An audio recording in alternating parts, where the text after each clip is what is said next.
On va traiter maintenant la correction de l'exercice 2. On dispose de 8,01 fois 10 à la puissance 21 atomes de cuivre. Donné, la masse molaire du cuivre.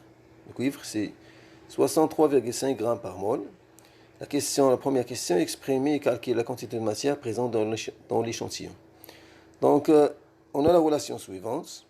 Ou bien, on a N, le nombre d'atomes de cuivre présents dans l'échantillon, et Na, le constant d'Avogadro. Donc, on peut exprimer la quantité de matière à l'aide de N et Na, de la manière suivante.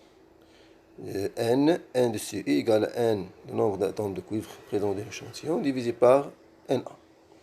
On remplace N et Na par ces expressions. On trouve finalement que la quantité de matière présente dans l'échantillon, c'est 1,34 fois 10 à la puissance moins 2 mol. Pour la deuxième question, exprimer et calculer la masse de l'échantillon. Donc, il y a une relation entre la quantité de matière N, petite n, et la masse M. Cette relation est la suivante. On a N, qu'on a trouvé précédemment dans la première question, et la masse molaire. Donc, N égale à la masse de l'échantillon divisé par la masse molaire.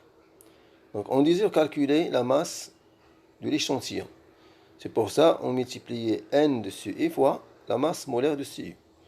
On trouve la relation suivante. On remplace N et M par ces expressions. On trouve N exprimé en mol et M exprimé en grammes par mol. On simplifie mol par mol. Donc la masse de l'échantillon qui reste en grammes. 8,51 fois 10 à la puissance moins 1 grammes.